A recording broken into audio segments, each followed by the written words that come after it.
Қайырлы күн баршаңызға. Бүгін біз сіздермен petcolorado.edu сайты арқылы тағы да бір тәжірибені көрсететін боламыз. Бүгін біздің жасайтын тәжірибеміз энергия скейт-парк. Яғни бұл жерде біз энергиялардың түрлерін анықтайтын боламыз. Олар потенциалдық, кинетикалық және де толық энергияны зерттейміз. Бұл жерде скейтборд қозғалғанда энергияның қалай өзгеретінін және қалай болатынын көретін боламыз. Ішіне кіретін болсақ, 3 бөлімнен тұрады. Интро, кіріспе бөлімі, екіншісі friction, үшіншісі playground. Интро бөліміне кіретін болсақ, бұл жерде біз үйкеліссіз жағдайдағы ең қарапайым қозғалыстарды зерттейтін боламыз. Бірінші құралдармен таныстыра кететін болсам, қарасақ, үстіңгі оң жақ жоғары жағына қарайтын болсақ, біріншіден P chart деп тұр. Бұл жерде яғни энергияның түрлерін айтады. Яғни скейтбордшыны өйтіп алып қозғайтын болсақ, ол бізде көк көрсетіп жатыр. Көк. Ал жылдамдататын болсақ, бұл жерге жолға қойып қарасақ, біресе көк үлкейіп, жасыл кішірейеді, керісінше жасыл үлкейіп, көк кішірейеді. Бұл бізде энергияның сақталу заңына байланысты, яғни кинетикалық энергия жылдамдыққа, потенциалдық энергия бұл бізде арақашықтық биіктікке байланысты болып табылады. Ал екіншісі бар график, тура сол нәрсе, яғни энергияның сақталуларын және толық энергияны график түрінде көрсетіп береді.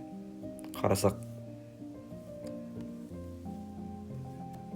Үшіншісі бізде grid, яғни тор жолдар. Төртіншісі speed. Speed дегеніміз бұл жерде скейтбордшының жылдамдығын қаншалықты екенін көрсететін болады. Бұл астында қарап тұрғанымыздай масса. Массаны бізде орташа деңгейде тұр. Оны кішірейтсек болады. Сәйкесінше скейтбордшының көлемі де кішірейеді, немесе үлкейтсек болады.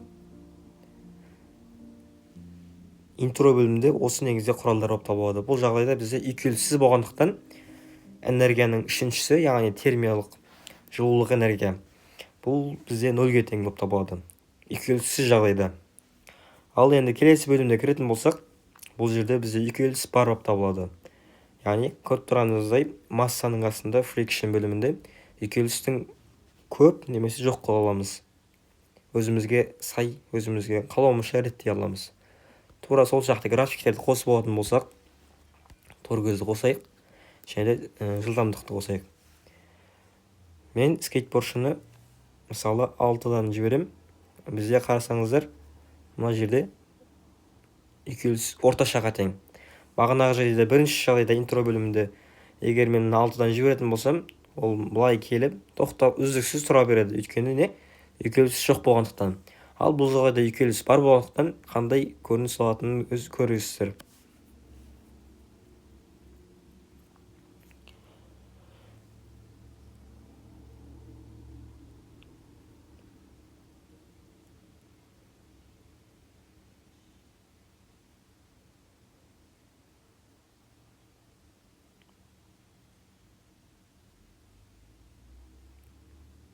Көріп тұрғандарымыздай, бізде скейтбордшының ең басындағы энергиясы бізде потенциалдық энергия, яғни көк бөлімі. Олар қарай жылдамдықтың қосылуына байланысты кинетикалыққа біраз ауысып.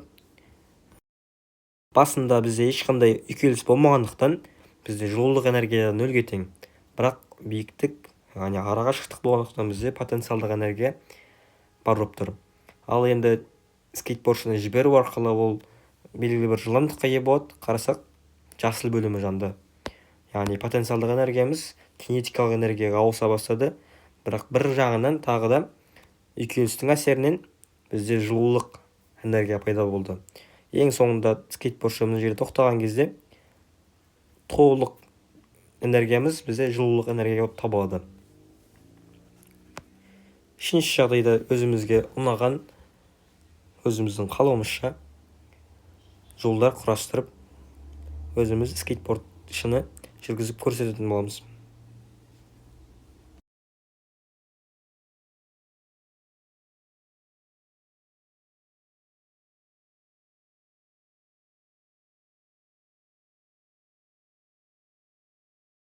Көріп тұрғандарыңыздай біз өзімізге ұнаған бір жолдардың пішіндерін жасадық. Енді осы жерде біз тура сол сияқты алдыңғы бөлімдердегідей әртүрлі жағдаяттар туғыза отырып скейтбордшыны жүргізіп көреміз. Бұл жерде кинетикалық энергия қалай болады, потенциалдық энергия қалай болады, және де жылулық энергия қалай болатынын көреміз. Қарайтын болсақ, мен сол жақтан ең төбесінен жіберіп тұрмын скейтбордшыны. Қандай көрініс алатынын көріңіздер.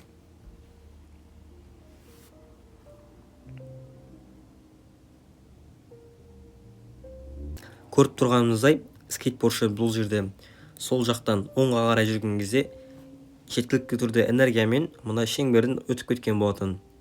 Ал керісінше осы жаққа барып қайтадан келерде қарасаңыздар, бұл өте алмай бұл жерден құлап кеткен болатын. Бұның себебі үйкеліс барысында бізде басында бастапқы қалыпта болған біраз энергия бөлігі бізде жылулық энергия ауысып кетті, сәйкесінше ол шеңберден өте алмай құлап қалды. Тура осы сияқты сіз де өзіңізге ұнаған кез келген пішіндегі жолдарды жасап, осылай тәжірибе жасап көрсеңіз болады. Сау болыңыздар.